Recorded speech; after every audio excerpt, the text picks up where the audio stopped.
Hello, everyone. Welcome back. So to start the afternoon in a bit of a different way, as Rui already mentioned earlier in the day, we're going to start the afternoon with a podcast recording on stage. My name is Bruno, and I have this project called Design is for Everyone. And today, with me, I'm going to have three amazing voices on stage to talk about if design is a job for the future. So please welcome Nuno, Kim, and Steve.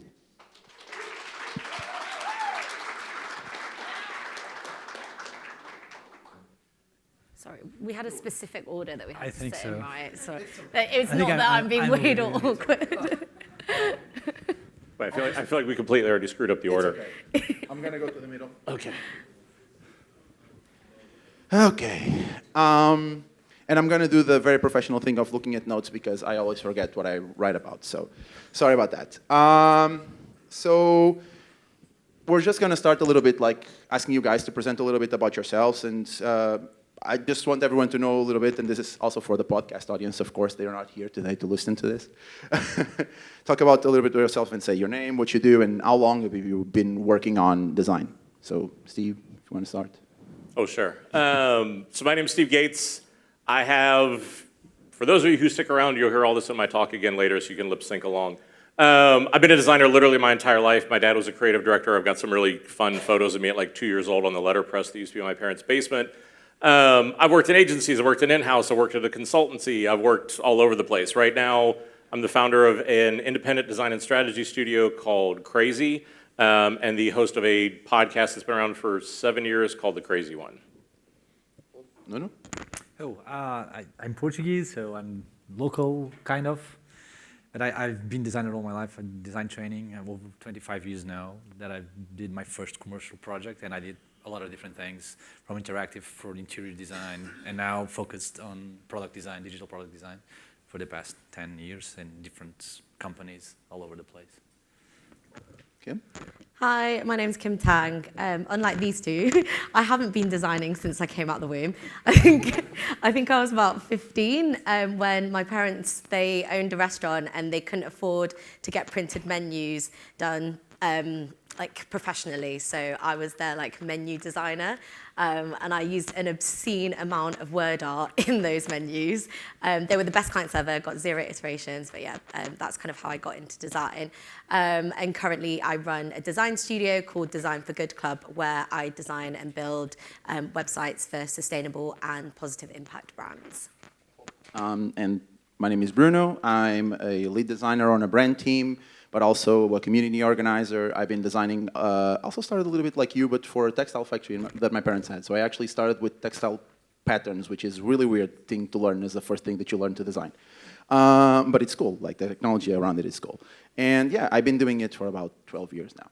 So now that presentations are out of the way, let's go literally to the main question on this panel, which is, do you think that design is a job for the future or not? That's the first question. And I know it's a hard one. I know it's one that it's heavy and has a lot of things, but do you guys agree, disagree with this question, with this sentence? Bruno, I love that you just throw us right in the deep end. Sorry about that. Like, that's the best way to start.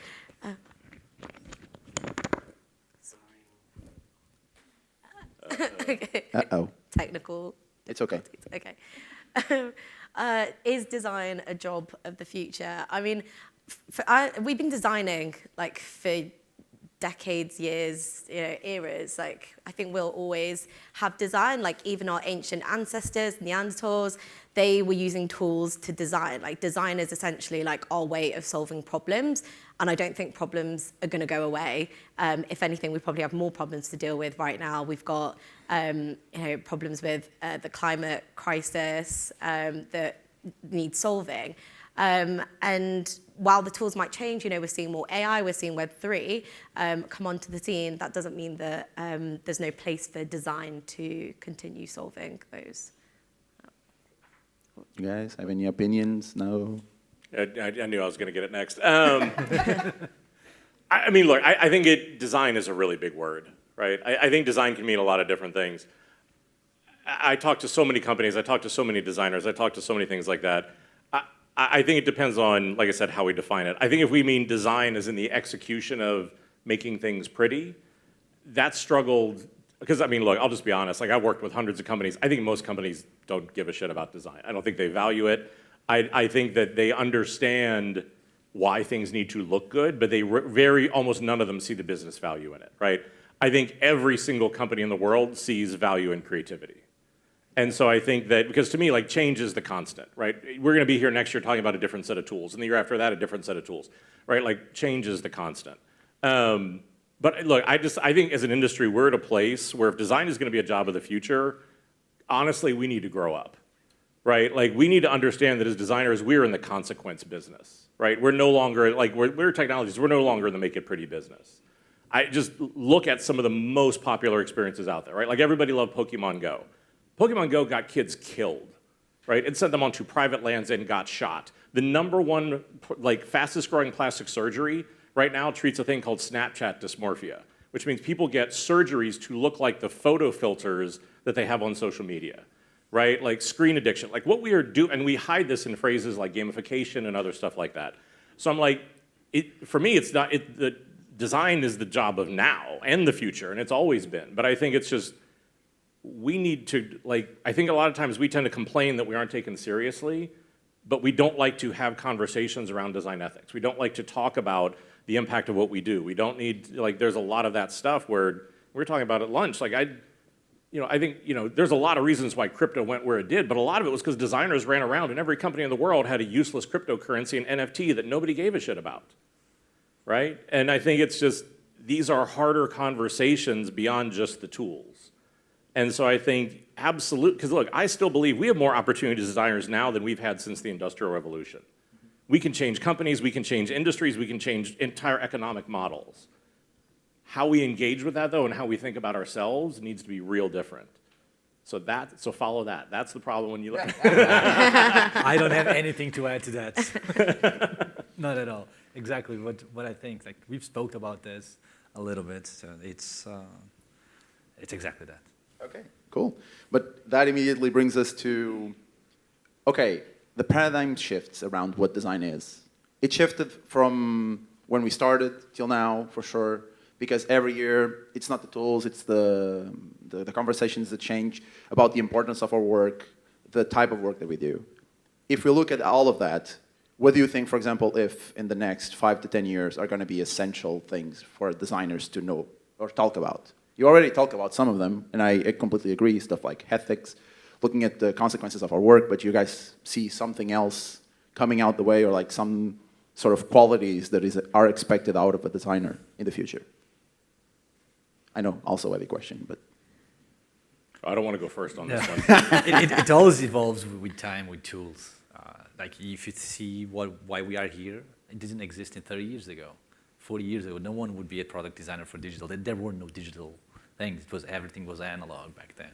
So it's always evolving. So the future might be what's the next thing? How can we evolve technology and push forward? You talked about climate change. I think it's a huge topic, and I think we, as a more creative approach to the problem, haven't stepped in at all to solve the problem from a creative perspective. So technology, they are doing a lot of stuff, cleaning water, trying to improve how to pollute less and not disrupt the way we live as much, the way we think that it's a good way of living at least. But from the creative perspective, like hardly anything was done meaningful. Yeah, I mean, your question is like asking, what kind of skills we're going to need as designers. And I think it just goes back to that, like, what are we using design for? And I've said this already, and it's about solving problems at the end of the day. So like that still needs to be at the forefront of why we design and how we design. So if we like see tools like speeding up our design process, that gives us the space and the time and capacity to start thinking more deeply about the problems. And that requires us to have empathy. And I know I talked about this a little bit in my talk earlier today, but like who do we want to empathize for? Like what groups of people do we care about like solving problems for? And how are we going to like really step into the shoes of how they think, how they feel, what they do, and solve their problems? And I'm just going to interrupt you to a question. And do you guys think that people outside of the design spectrum think of design as problem solving or not? No. No, I mean, it's been a joke, but look, I've said for years, like, if you want to scale design in a company, don't call it design. Like, I went into Citibank, first head of design in a 210-year company, right? Like, put design thinking into that company. I didn't put it in as design thinking. It was called a discovery mindset. Nobody wanted design thinking, right? Because I think the problem is design thinking, design sprints, design systems, anything that has the word design in it, we see it as a methodology, a way to collaborate, a way to do, to come up with other ideas. Most of the people we work with see it as a claim of ownership, right? Like, oh, then it's a design thing. Like, most of the time when I run design sprints, the first exercise I do is I have you turn to the person next to you and draw them. Because the first words that everybody says after that exercise are, I'm sorry, right? But the point is that, again, it's about creativity. And I think, like, I firmly believe everybody's creative, just most everybody forgot, right? Like, we're all the 100%. kids that survived. Go to a kindergarten class, right? Like, everybody's a superhero, a painter, a singer, everybody's everything. It's just society or education teaches us not to think that way.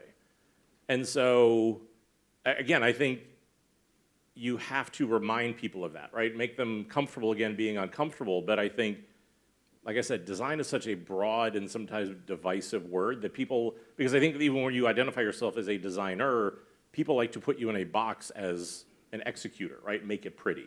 Like, no words will kill your soul more than make it pretty.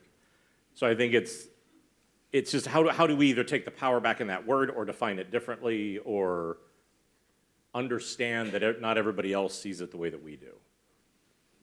The same goes to the buckets of design, like UX. I see whatever word comes after or before the word designer. It doesn't need to be a strict barrier to experiment the other fields and be more creative. Sometimes it happens like you're doing something focused on UX, on journeys at least, more approach wireframing, and then you start coloring. And we might spark some ideas on top of it. And is it your job? Probably not. Probably yes. You don't know. But why? Like, it's all about being open. Well, I think that's one of the most powerful insights I ever. Like, people will support what they're a part of. They rarely support what they're presented. So I think the more you can bring people into design, the more you can make them a part of the process. The more you can, that was like at banks I used to bring in regulators and lawyers who hated being a part of design thinking at first, but it's such a difference when you say, hey, can you help me solve this, as opposed to, will you approve this? Yeah, it's like the IKEA effect, isn't it, right? Like, where if you feel like you've been involved in the creation process and you co-created this thing, you have more attachment to it. You've invested time, you've invested effort, and the final outcome is something that you feel more strongly aligned with. Like, I used to work as a change manager, where I'd go into organizations and we would figure out how to kind of improve like the culture or the ways of innovating within those organizations. And we'd always kind of come up with these like campaigns where we didn't want to like do the change to people. We wanted them to be like part of that change and really involve them in like, well, like, where do you see this going yourselves? Like, how can we kind of like involve them in that process? And I think that's a lot of also what I tend to hear and see. But again, I die a lot.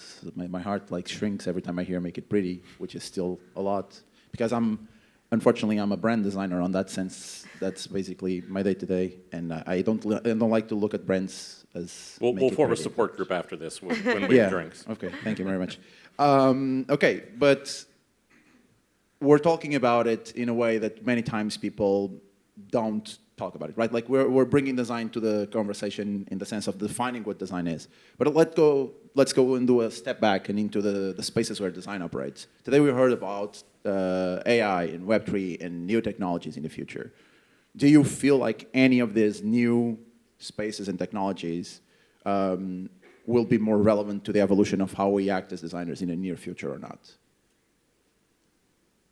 I'm asking this again. It's like it's completely out of. We don't know what one answer is going to be, but you don't know. Well, no, I mean, look, I think what's that old joke? Like, if you want to make God laugh, tell him your plans. I think it's just. I mean, look, maybe I'll say I think about it a little bit differently, right? I think that for me, the organizations that I see that are the most effective, the teams that I see that are the most successful, the creatives that have the best careers, sort of organize themselves around this idea that like change is the constant or like agile is the new smart, right? Because instead of sitting around and saying, look, where are we going to be in 3 years or whatever that is, there could be a keynote tomorrow that would change everything. There could be a new, like ChatGPT didn't exist and it released and everything changes overnight, right? Like, and so I think for me, it's just, it's more what is the thinking and the way that we organize ourselves and understand that those tools are going to change. And the more that we think about how to work in that way, the more that we adapt what that is, the more we think for ourselves. I'll talk about this more later.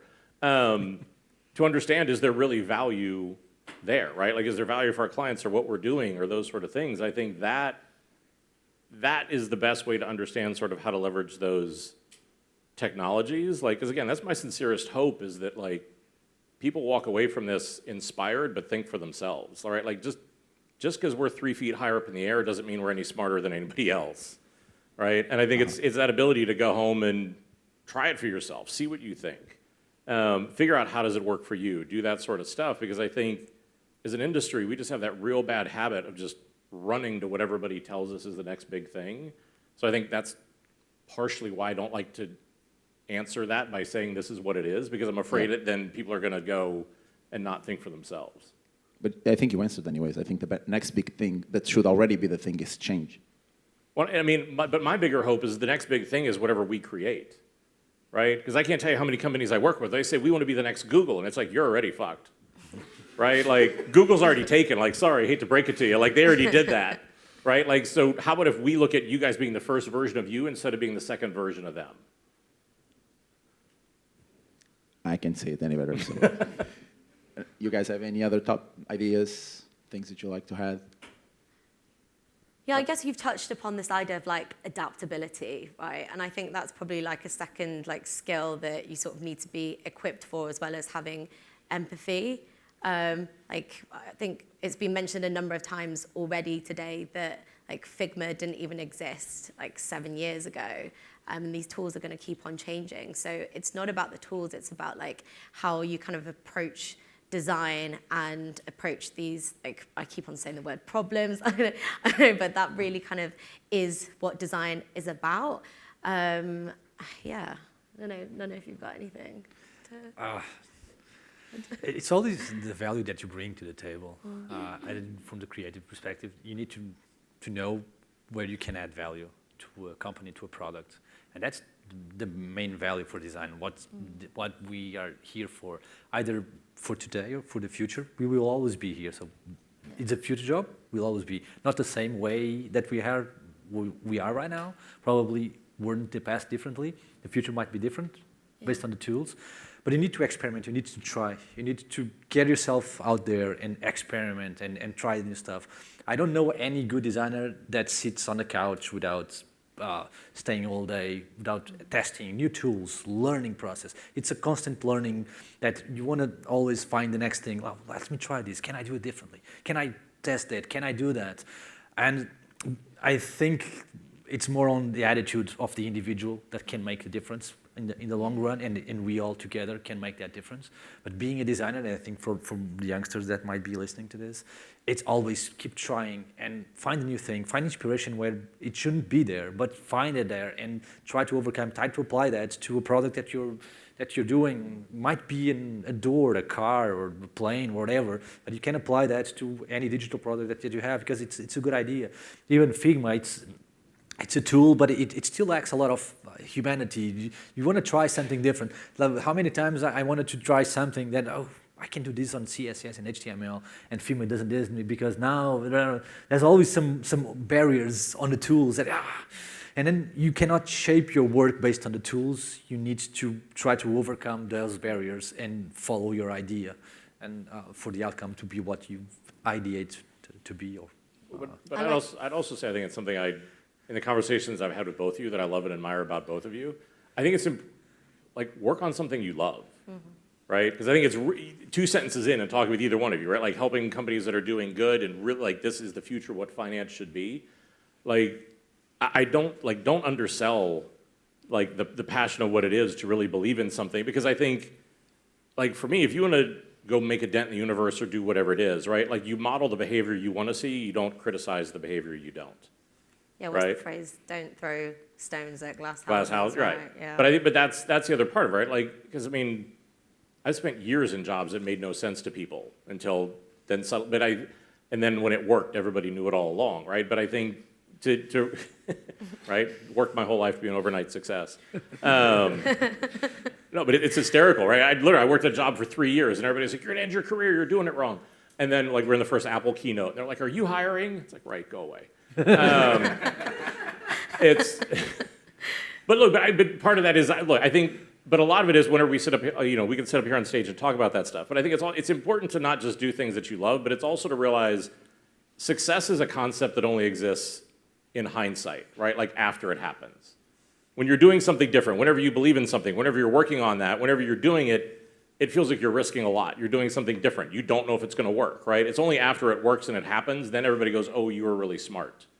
Right? The number of times I probably was almost fired, the number of times my bosses didn't understand what I was doing, the number of times you work in industries that people don't understand. And like I said, and then when it works, you just, "Oh, that was we knew it all." It's like, shut up, I haven't heard from you in 3 years, right? But I think that ability to be willing to take that risk, to do the things you believe in, like I said, to design the things that you want to see. As I said, I love that about both of the companies and both the stuff you guys are doing, is it's such a, I think, another really powerful part of what this career can be. Yeah, thanks. I just want to go back to something, Nuno, you were saying about like adding value as a designer. And I know some of you are kind of like studying at the moment and looking to get into design. And I'd say one of the best things that you could probably do for your design career is to think about your own USP, or your unique selling point, and what makes you different from any other designer. I've been reviewing a lot of portfolios at the moment for people trying to get their first UX job, and every single one of them starts with some sort of variation of, "I'm a UX designer that cares about design." Like, yeah, we all do. So just spend some time figuring out, what problems do you care about? Like, what makes you different in terms of the way that you design? Do you think about things differently? Like, what kind of experience do you have that other designers like might not have? So I just wanted to add that on top of like designing for things that you really like are passionate in. Like, figure out like what you're good at as well as a designer, and make that your like superpower, your USP, and what's going to make you stand out among other designers. And if you somehow can't afford to have a dream job because you need to pay the bills by the end of the month, allow yourself to have some time to experiment. And you posted 100 days of doing stuff on your talk. Yeah. That's a really good example of keeping the game on, keeping the passion on, doing something that you believe. Do a briefing for yourself. Say, "I want to do this, I want to achieve this." Other different ideas, one idea, and put it out there. That's the beauty of all being connected. Like, someone might see it, some recruiter might see, "Oh, this is fun. It might happen, it might land you the dream job," probably. So it's never giving up. Someday it will happen. Just don't be lazy and just, "Okay, I have a shitty job, get home, get drunk, and the other day again and then again." Just keep up with the tools, keep up with the ideas. That's the best way to be more successful in the industry. I actually have a question based on all of you, what you guys said. Like, all of you seem very much passionate about your jobs, your companies, and the stuff that you do. And you talked about owning the next step, owning what design will become. And we talked also a little bit about tools. And I actually have a question, and I don't know if you guys know, have ever done it or know even to answer this, but what do you think would be ways or great ways to enable people that need to do that next step to also build their own tools? Because we talked about taking control of what comes next and what are new things. Do you guys think that there's space for that, or what would you suggest them to do? Because it feels like you created your own spaces, you joined the projects that you love, and you've been working in things, and like, as you said before, like 3 years waiting for someone to come and with insights say, "Oh, right, you were right all along."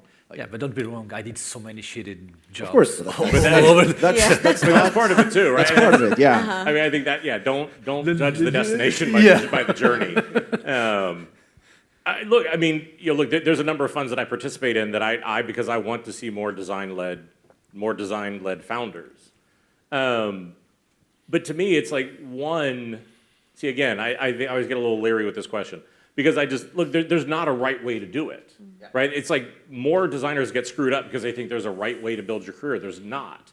There's a startup that I was a part of, like it literally started as a Google sheet and then got to a Sequoia-backed capital, like backed startup within 18 months, right? But it was just, it wasn't because of the technology, it was because we had a really good idea and that there was a need that was there, right? And I think it's just, if you can come to that, if you can fill the need, if you can figure out what that is, use whatever tools you need to, right? It can be, they can be cheap, they can be expensive, I mean, there's not a right way to make that work. I think it's just, it's like whatever communicates, it's whatever gets it out there, it's whatever you can try to communicate that to people.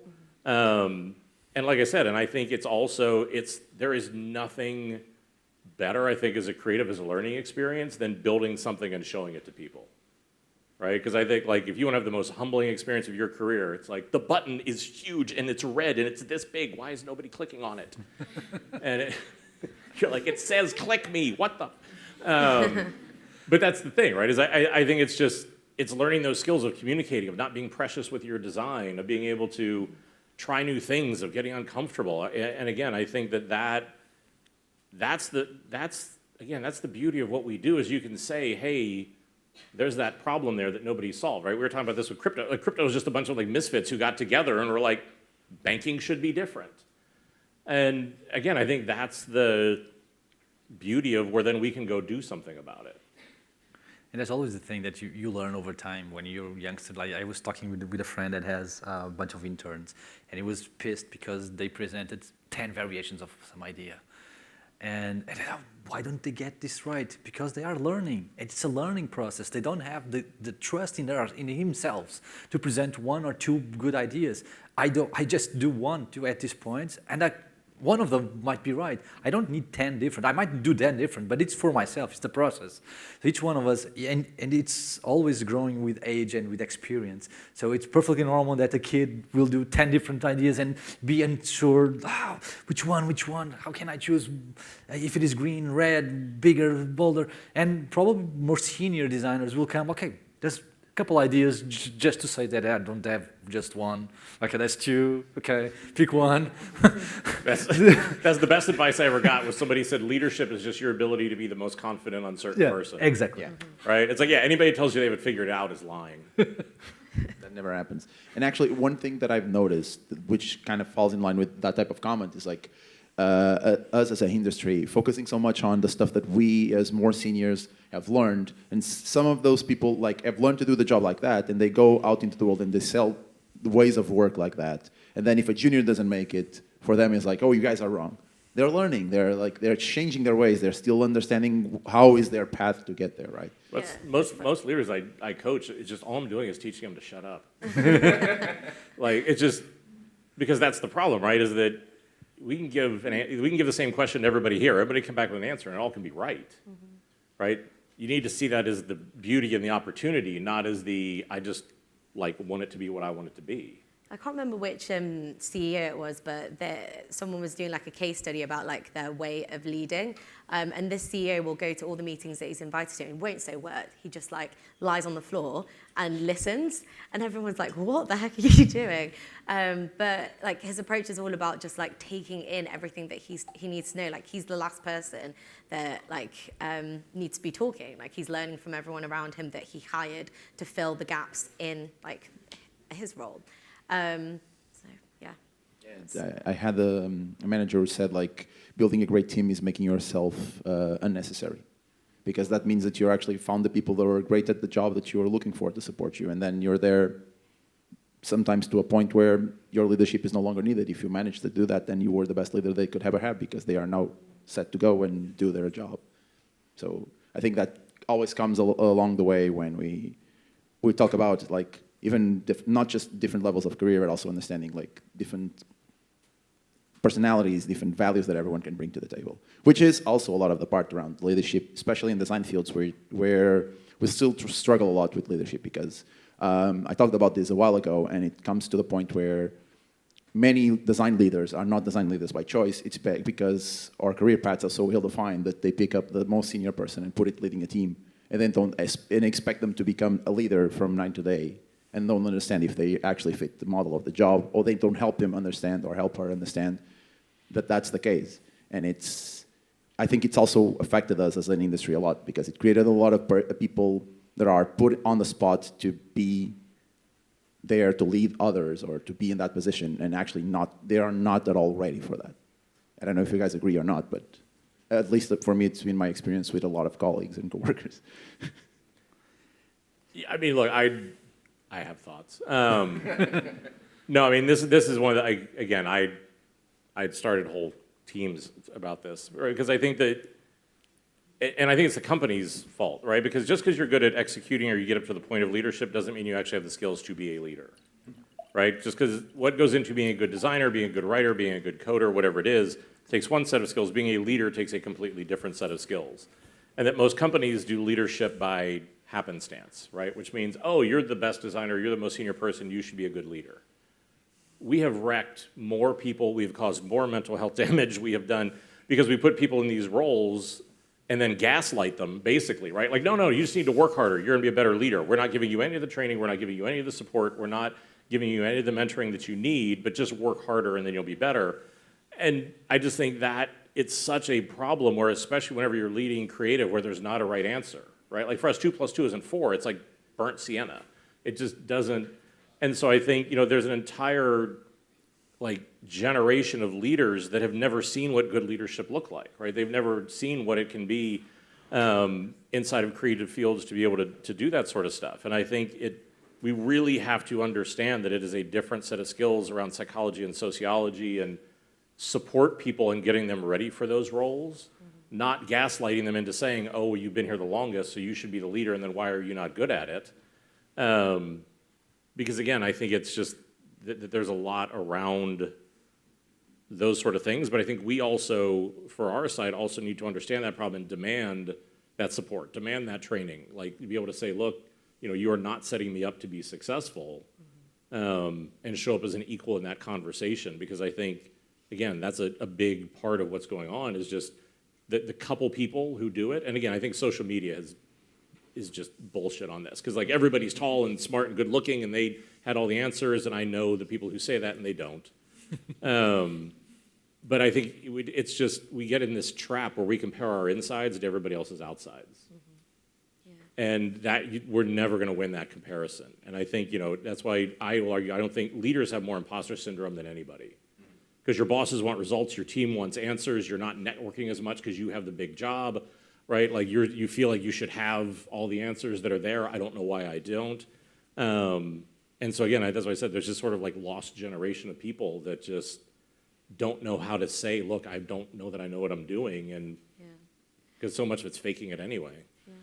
But we've also, especially with the kind of, we've not done a very good job of designing the design career.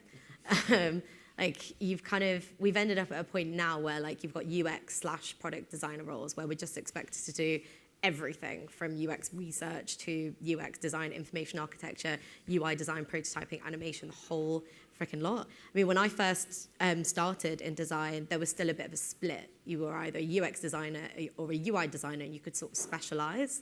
And I didn't necessarily agree that that was the right thing, but I also don't agree with what we've ended up with now in product design is the right thing either. Just from kind of speaking to other colleagues, my own experience of it, it's so much to be responsible for that whole kind of end-to-end journey. And I know we're talking about whether design is a job of the future. I really am interested to see how we define that role, what kind of what kind of skill sets fit under that. At the two companies that I worked at, ASOS and Farfetch, we didn't necessarily have a very good way of figuring out what skills and competencies designers were meant to have. We were kind of in the process of it, but we were taking so long to actually design what that looked like that by the time you've got something ready to release, half the people had left the company already. So I've done a little ramble there. But then again, around the future, that's why it's so fun, because you never know what's going to be the next thing. Yeah. The future, the companies grow, the need for design changes within the company, the product matures, and there's a lot of different changes depending you're a startup, you're a big company. The roles of design, it depends on the context where you are. And that's not one fixed thing. It depends on who you are working with, your team, the size of the company. Everything will be different from case to case. There's not one single use case. You cannot define a career just by saying you start here, you end here, because for design it's almost impossible, I would say. It's the design lives inside of context. Even right? leadership on design, like you were talking about, I do struggle because you have the creative director, that you have the one from agency, that it's top-down decisions, that needs to be almost a dictatorship within the company. You need to do that. This is my idea. Follow my idea. You have a design leader that needs to try to make everyone think for himself and help to grow. You have art direction. You have so many things that a designer can be depending on the context. And being a leader as a design leader, it's really hard to understand that. You need to have context, you need to have sensibility to understand what's happening and what's the best way to do it. And there's no book, there's no guidance to do that. I'm going to pick up a little bit on that, but also mix it up with some of the topics that we brought up today. We talk about some of the technologies that now are starting to shape the future of what design can be in the next 1, 2 to 10 years. We talk about AI copilots and tools that will support us, and also the fact that those tools now enable others to also be part of the process. Do you feel like that might be a way to bring more people into the design process and like maybe just redefine a little bit of what design is with people that don't really think of themselves as designers? I don't know. Just because, again, the tools are making them at least join the process faster. They are simplifying a lot of what we called design up until now, right? So many voices in the room, better, not different voices, I don't know. Do they do some critical thinking? Will they help you decide what is the best solution? Or would you follow the one solution that AI gives you, and because it's given to you, you're going to follow it? It really depends. There's no one way of doing that. But I think it always has been a human variable on the process, at least in the foreseeing future, to do a good job. Someone said about AI that we're going to have flooded with average quality work, and to be a good designer and being top-notch on that. So it's really easy to get something out there, but it might not be good. Not good copy, not good logos, not good experience, because it's based on everyone else. And to be different, to stand out, you might need a human. I still believe on that. Yeah. I mean, I guess like the way AI works is that it's trained on loads of like data, and for us as designers, that data is like other websites, other apps, or like designs in like cloud tools like Figma. So it's learning from like human designs at the end of the day. And so if it's like then generating like UI designs based off that, or design, interface designs that kind of come from human designs, like I'm hoping that that just like elevates the standard of design anyway. So if we're going from like, you know, someone's shitty design that they might have done on like Canva to that being like better than it was, I guess that's a good thing in my eyes. But like I kind of agree with you, Nuno, like there's always going to be a need for people wanting to have better than average designs, or wanting to like make sure that like whatever this design that has been spit out by AI actually solves their problem, meets the goals of their users. So that's my 2 cents on the topic. Yeah, I mean, I've joked for a while with where AI is now. A client would actually need to be able to clearly express what they want. So we're probably safe for a while. I mean, look, you know, but for us, I mean, AI totally changed the way my studio works, because I think, you know, we've gotten rid of these $40,000, $60,000, $100,000 photo shoots, and we do very, very simple shoots, and we work in real time with our clients, where we can sit there in Midjourney or in Firefly, and we can put in different prompts, and we can change the backgrounds, and we can work in real time, and we can do all that. Now, very much Nuno's point, right, that's very much under the concept of a campaign and a strategy and a positioning that we've already developed, and we bring them in to be able to help iterate and sort of work through that and make them a part of the process to be able to do that. But we can, it saves them tons of money. I'll show examples of it later, right? Like it saves them tons of money, but I've always loved to, like, I want opinionated clients, right? I want people that want to be a part of the process. I want to be able to do that, but there have to be rules, right? And there has to be process and structure. But I think for me, it's just, it allows you to be more collaborative, more imaginative. You can try more things. You can do what used to take 3 days, we can do in an hour. But again, I think it's teaching our clients it's a pencil, right? And it's if you don't have whatever the mark that pencil makes, right? If it doesn't write a word that moves somebody, if it doesn't draw an image that means something, it's a piece of wood, right? And like technology is not an idea unto itself, and I think that's where, at least for right now, finding the meaning of something that connects or solves a problem, if it's in service of that, then yeah, I love bringing people in. Like I said, yeah, we've completely changed that whole production side of the studio to integrate that. And we talked about using AI as tools, but we didn't really talk about designing the limits of these new tools kind of mesh and edit and work reality, as we talk about. You just talked about doing a photo shoot, where you take a photo and then you build it digitally. We talked a lot about using AI, but what about designing AI? Well, we have 2 clients that we're doing that with. Again, is there a problem where because look, my fear is that also, again, this is one of those moments when we're asking that question, you would generate an insane amount of imposter syndrome where it's like, oh shit, do I need to know how to like design AI now too, on top of all this other stuff? I mean, look, I think if it's a part of what you want to do, and I think if you want to be able to get into that and understand what it is, or train large language models, or do that sort of stuff, go for it, right? I think if it makes sense and if it's something you're passionate about, but I just have concerns around this ever-expanding job description, which are so many of them already. Like, I was joking on the way in, I saw a job description the other day where somebody wanted 8 years of experience in Figma. It's like, so for those of you who didn't get that joke, you'd have to have a time machine to have 8, because Figma wasn't around 8 years ago. Right, and it's just. They were in stealth mode. Well, that's what they were in stealth mode. But that's the thing, right, is it's just, there's always that new, and like, again, I think, if you want to be able to do that, that's great, but again, I don't feel like there should be that pressure to say like, okay, I need to build it and train it and use it and doing those sort of things. I think if that's what you want to do, great. But again, my concern is that we don't get into every company that had its own cryptocurrency, every company that had its own NFT, right? Like everybody's going to have their own AI, and it just turns into this like digital wreckage of just stuff that we did to be cool, but never actually provided any value. On that round, I'm more concerned about the impact at the beginning of the conversation, like respect privacy. What models are we using? Is it respectful for privacy? What data are you really using? That's super important. And the impact, something that AI never talks about, is the impact on the environment. The amount of data that needs to be to processes. Like we were complaining about Bitcoin being polluting and all that stuff. How about AI? Yeah.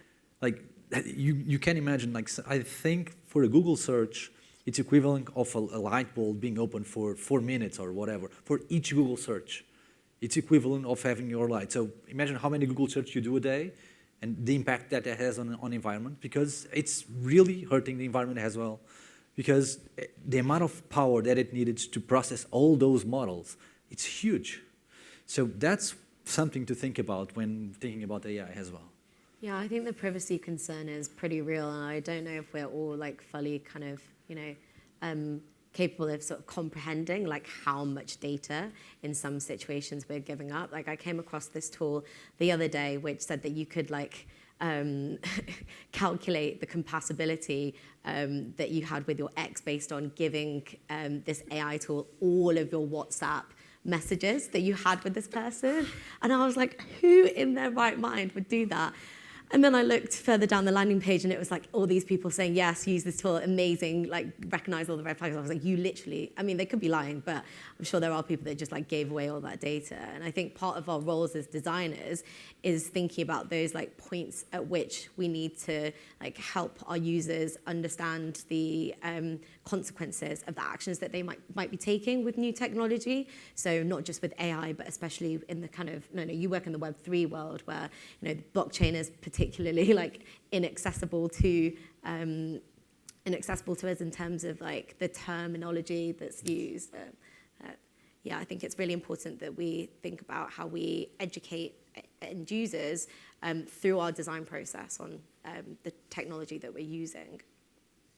So maybe next step and a bunch of other stuff is for us to just understand that everyone has a different job, but systematic design might become more and more important as we evolve. And I think that's a lot of the stuff that we talked about too also. Where It's just being a kid, right?